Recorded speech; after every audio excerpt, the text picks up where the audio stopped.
Esta es una producción de MMK Podcast. Ernesto Ávila tiene décadas cuidando a miles de mascotas en una de las ciudades más grandes del mundo. Aprende qué siente, cómo ve y cómo sentirte cerca de tu mascota, sea cual sea.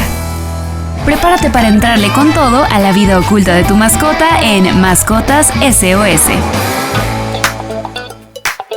Hola, ¿qué tal? Esto es Mascotas SOS. Este es un podcast de MMK y Clínica Veterinaria del Bosque. Yo soy Ernesto Ávila Escalera y bueno, vamos a continuar con estos programas maravillosos sobre la salud de nuestros gatos. Y nuevamente tenemos como invitada a la doctora María Fernanda Ávila Olivera. Ella es médica veterinaria responsable del área de medicina interna y cirugía de gatos en la Clínica Veterinaria del Bosque. Y el día de hoy vamos a platicar sobre una enfermedad que es muy común en los gatitos, una enfermedad que tiene muchos mitos y algunas realidades. Es la enfermedad del tracto urinario bajo en gatos. Es ese gatito que de repente no puede orinar y que es una emergencia médica. Se habla mucho, en los años 50 se habló que se debía a que empezaban los alimentos comerciales. Posteriormente se habló que era la cantidad de ceniza que contenía un alimento balanceado. Luego se habló del tipo de magnesio, luego se hablaron de virus, luego se hablaron de muchísimas cosas que hoy la doctora Marifer nos va a platicar con respecto a esta enfermedad. Cuéntanos, por favor, doctora Marifer, sobre esta enfermedad del tracto urinario bajo en gatos, lo que antes se conocía como síndrome urológico felino. Muchas gracias por tenerme nuevamente aquí. Siempre es un gusto poder hablar más de gatos. Esta enfermedad, como antes se conocía FUST, ETUP, actualmente se conoce como cistitis idiopática felina. Y lo que te dice la palabra idiopático es que todavía no se conoce la razón por la cual se genera esto. Se sospecha que es multifactorial, pero todavía no se ha destinado un solo factor coincidente con todos los casos clínicos. Hay unos que predominan y hay unos que están en casi todos los casos, como es, por ejemplo, el caso del estrés. ¿Cómo se genera básicamente esta enfermedad o cómo es que se presenta para después meternos en las diferentes etiologías? Es un gatito que en la mayoría de los casos es un gato macho, castrado o esterilizado, que se esterilizó muy joven y que actualmente tiene problemas para orinar. ¿Cómo se observan estos gatos? Son gatitos que se quedan mucho tiempo en su bandeja de arena, pujando, parece que estuvieran pujando, pero se quedan mucho tiempo en una posición como querer orinar. Podemos llegarlos a escuchar quejarse cuando orinan, porque muchas veces esto genera dolor. Y son gatitos que se están lamiendo constantemente el pene o que se están lamiendo constantemente esta salida de la orina o se pueden estar lamiendo la parte de la pelvis. ¿Por qué? Porque también les llega a doler la vejiga y una manera de expresarlo es lamiéndose justamente esa área de la pelvis, pero no necesariamente es que tenga un problema dermatológico. Muchas veces nos podemos llegar a confundir. Eso es más o menos como se llega a presentar en la clínica. Si observan que su gatito está mucho tiempo en el arenero en posición para orinar y no orina, ¿podría ser un candidato a la enfermedad del tracto urinario bajo en gatos o cistitis intersticial felina? Sí, es correcto, se puede llegar a diagnosticar mucho por la clínica. Pueden ser otras enfermedades, por ejemplo, también pueden ser enfermedades gastrointestinales. Gatitos obstruidos pueden llegar a presentar también una signología similar. Por eso es muy importante que acudan con su médico veterinario, porque él puede discernir entre una cistitis idiopática felina o un problema gastrointestinal. Entonces, estos gatitos no pueden orinar. Algunas veces pueden orinar muy poquito, gotitas nada más, o pueden de plano no orinar nada. Y esto es una urgencia, como bien decías, ya que la vejiga es como un globo y este globito se empieza a inflar. Y dicen que uno de los mejores placeres de la vida justamente es orinar y defecar, cosa que el gato no va a hacer, entonces va a estar muy incómodo. Doctora Marifer, ¿tiene algo que ver en esta enfermedad del tracto urinario bajo en gatos los alimentos balanceados? Hoy vemos que las marcas de alimentos balanceados para gatos que están hoy, por ejemplo, en el grupo A Mascota con AFAB, que están todas las marcas con los más altos estándares de calidad. Estos alimentos hoy tienen ya algunos candados para que, desde el punto de vista nutricional, disminuyamos la presencia de esta enfermedad. Claro, como antes se pensaba que los minerales, o como tú decías, las cenizas te generaban esto. Hoy hay muchos estudios que te hablan que esto es erróneo. Esto no es verdad. Y de hecho, hay muchos alimentos especiales para prevenir la formación, por ejemplo, de cristales, de estrubita en un caso específico, para que no se sigan generando. Y justamente son el alimento comercial. Ahora, ese alimento se tiene que mandar por prescripción médica. No se debe de dar nada más porque sí, porque hay muchos tipos de cristales y tal vez estás favoreciendo la creación de unos más que otros. Entonces es muy importante que el médico defina qué tipo de alimento. Pero no, el alimento actualmente, en lugar de generar, entre grandes comillas, esta enfermedad, nos ayuda a mejorarla. Y nos ayuda a que esto no se genere, no se provoque esta enfermedad. Pero no tiene nada que ver un alimento comercial con esta enfermedad. Así es, hoy vemos que hay alimentos, el que ustedes adquieren en el supermercado o en una clínica veterinaria o en estas tiendas especializadas. Alimentos regulares, no alimentos de prescripción médica, sí muchos ya están diseñados para evitar a través de la acidificación, el tipo de magnesio, para evitarlo desde el punto de vista nutricional.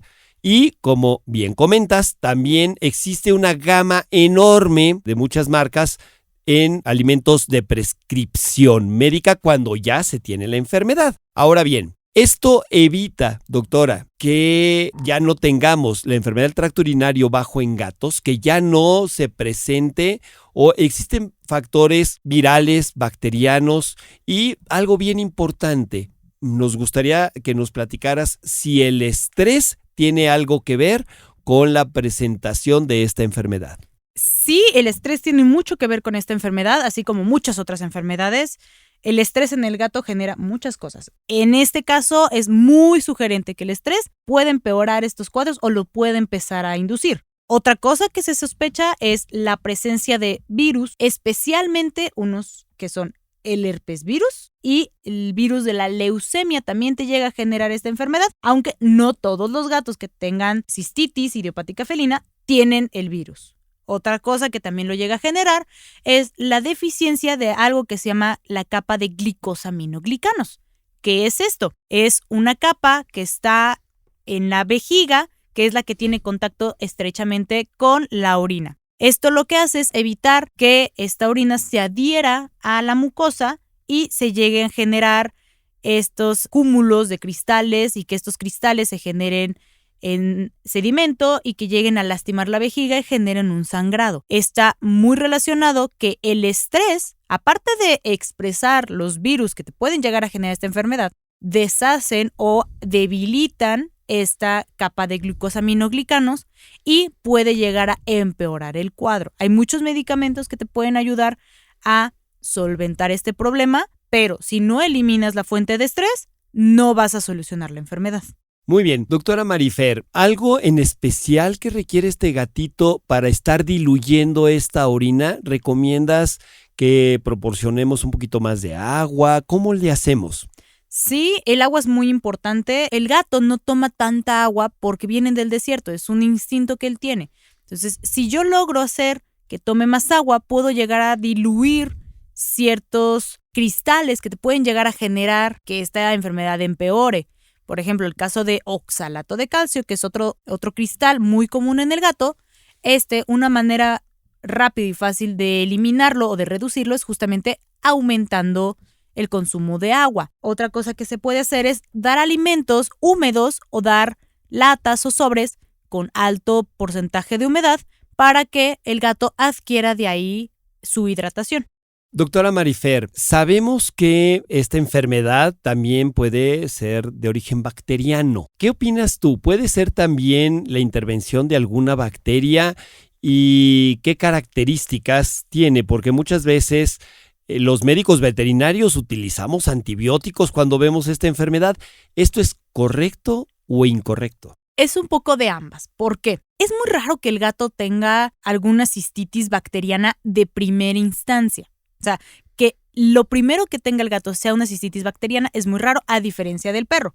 El perro es un poco más común que tenga la presencia de una bacteria afectando esta enfermedad, que es un poco diferente en ellos. En el caso del gato, podemos sospechar de bacterias cuando ya hubo una intervención previa. Si hubo algún médico que puso alguna sonda o algo así, podemos ya sospechar de que hay una bacteria que puede estarnos afectando. Ahora, el uso de antibióticos, nada más porque se sospecha, es erróneo. Si nosotros damos tratamiento para calmar las molestias, para desinflamar, ganamos un poco de tiempo, aparte de ponerle sonda y dar más tratamiento de mantenimiento, le damos tiempo para poder hacer un urocultivo con un antibiograma, para saber si específicamente tenemos alguna bacteria creciendo, qué bacteria y a qué antibiótico es susceptible, para no estar dando antibióticos nada más por darlos, no generar una resistencia y dar un tratamiento específico para cada gato. Muy bien, doctora Marifer. Entonces, esta enfermedad del tracto urinario bajo en gatos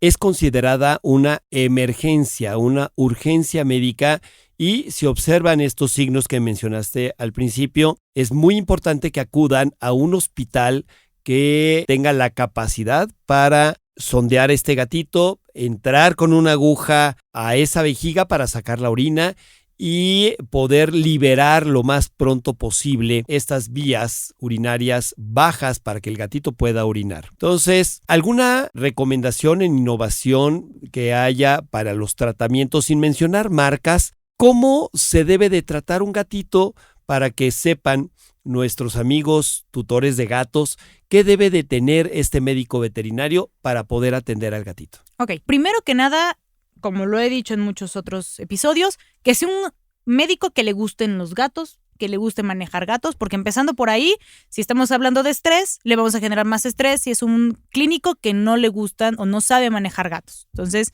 primero, que le gusten. Segundo, que tenga conocimiento de esta enfermedad, ya que la aproximación del tratamiento puede variar dependiendo del gato. Hay gatitos que se recomienda sondear inmediatamente, hay gatitos que se recomienda hacer una cistocentesis, que es lo que comentabas de ponerle una agujita, un catéter directamente en la vejiga. Hay gatitos que lo que se recomienda es estabilizar, ya que hemodinámicamente también pueden llegar a estar alterados. Entonces es un médico que debe de contemplar todas estas variantes alrededor de esta enfermedad. Si por lo general lo que se hace es ingresar al gatito, se seda y se coloca una sonda, si es que la uretra no está obstruida, para liberar esa orina, para vaciarlo. Posteriormente se hace un lavado con solución salina fisiológica para evitar que se siga generando y evitar que estos cristales sigan dañando la vejiga. Se deja la sonda y se debe de hospitalizar bajo supervisación médica. Nada de que se lo lleven con la sonda para que lo vean en casa, porque es fácilmente que este gato se arranque la sonda y empeore el cuadro. Entonces, si se va a colocar una sonda, es importante que esta sonda se coloque bajo supervisión médica y que siga con esta supervisión constantemente en el hospital para que no se retire la sonda. Cuando se deba de retirar la sonda, lo tiene que hacer bajo una orden médica y se debe de seguir monitorizando al paciente para que no vaya a recaer. Ahora, esta enfermedad es muy común que el gato se vuelva a presentar. De hecho, se dice que el 70 al 80% de los gatos se vuelven a obstruir. Entonces es muy importante que los propietarios o los tutores de los gatos estén conscientes de esto. No es que el médico haya hecho un mal trabajo o que el gato esté empeorando, simplemente es parte de la enfermedad. Muchísimas gracias, doctora María Fernanda Ávila Olivera. Esto es Mascotas SOS. Por favor, ayúdenos compartiendo toda esta información, nuestro podcast, para que muchos otros tutores de gatitos puedan tener toda esta información y tengan una vida mucho más larga con una excelente calidad de vida. Esto es Mascotas SOS. Yo soy Ernesto Ávila Escalera, director general de la Clínica Veterinaria del Bosque. Y Marifer, ¿en dónde pueden localizarte? Estamos en redes sociales como Clínica Veterinaria del Bosque. Estamos en Facebook, en Instagram, en X. Pueden ubicarnos también en Google. Ahí están todos nuestros teléfonos, nuestra dirección. Y con mucho gusto, cualquiera que quiera tener un poco más de información de gatos, estaré más que feliz de recibir sus llamadas o sus visitas en el hospital. Nuevamente, esto es Mascotas SOS. Es un podcast de MMK. Muchísimas gracias. Mascotas SOS con Ernesto Ávila. Esta es una producción de MMK Podcast.